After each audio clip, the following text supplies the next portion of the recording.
nəyə görə xayalar nahiyəsi çox tərləyir? Nəyə görə? Əvvəla bunu deyək.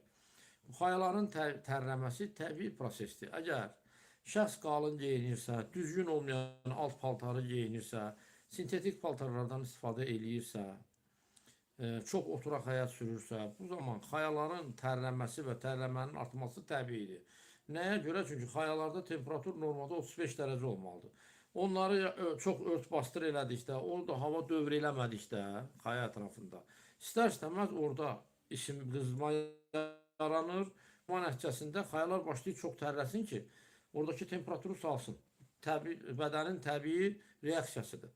Və bu da belə insanlar, piylənməsi olan adamlara da aid, ən çox kök olan adamlara, amma arıq olan adamlarda da bu müşahidə olunur. Və belə hallarda görürsən ki, şəxslərdə əvvəl tərləmədən şikayət edirlər, sonra qaşınma olur. Qaşınmanın olmağı nə ilə bağlıdır? Ora göbələyin və mikrobun düşməsi ilə, yəni harada ki, münbit şərait var, yaxşı şərait var, elə yerlərə adətən mikrob və göbələk düşür. Və bu göbələk mikrob prosesi də araşdırır, qaşınmanı artırır. Nəticədə bu xəstələrdə, bu insanlarda narahatçılıqlar yaranır. Və belə halda müalicə necə getməlidir? Birincisi, həmən nahiyədən qaşıntı götürülüb analiz olunmalıdır. Görək, burada nədir problem? Çünki orada mikrob da ola bilər, göbələk də ola bilər. Bunu dəqiq təyin eləmək lazımdır. Və sonra onun müalicəsini başlayıb eləyirik. Və burada belə bir hal var, xəbərdar eləyirəm. Müalicə vaxtı ola bilər ki, qaşınmalar artsın. Nəyə görə? Çünki göbələk xəstəliklərində belə bir hal var. Buna elmi dildə mikidlər deyirlər, allergik mikidlər. Bu nə demək? Yəni, elmi dildə dedim, indi izah eləyirəm. Yəni, göbələk xəstəliyində dərman çəkib göbələkləri parçalayarkən, dərmanlar göbələyi parçalayır da, dağıdır. Bu zaman göbələk hüceyrələrində olan möhtəviyyat, yəni göbələyin içindəki möhtəviyyat tökülür dəriyə və oradan sorulur kapilyarlara, damarlara və insana allergiya verir. Yəni, onun içində zəhərli maddələr var. Və xəstə də elə başa düşür ki, bu nəsə buna düzgün olunmadı müalicə, yəni pis oldu, yəni belə bir. Sonra insanlarda belə bir təsəvvür var ki, göbələk xəstəliyi varsa antibiotik qəbul eləmək olmaz. Bu tam da belə deyil.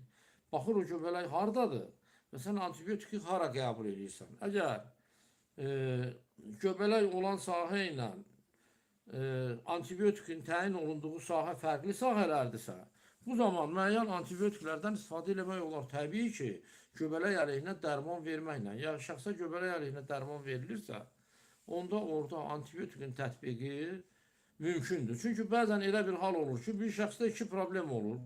Və bunların ikisində müalicə eləmir. Həm göbələk xəstəliyi var, həm də xroniki prostatit var. Xroniki prostatitdə burada prostatda yayılan o ziyan vuran mikrobları aradan qaldırmaq üçün biz antibiotik verməliyik. Yanaşı xəstədə tutaq ki, göbələk də var, qaşınma da var. Bu iki xəstəliyi yanaşı müalicə eləmək mümkündür. Yəni, həm göbələk əleyhinə dərman, həm də antibiotik vermək mümkündür. Yəni, belə bir şey tibbdə var, protokolda da var. Əgər göbələk əleyhinə dərman verilirsə, antibiotik vermək olar. O, belə bir şeydir. Ona görə belə hallar olanda, yəni, həkimi başa düşün. Bilin ki, yəni, bu proses ona görə baş verir ki, həmən o parçalanan göbələk allergiya verir. Allergiya verir, qana sorulur və allergiya verir. Ona görə belə hallar baş verir.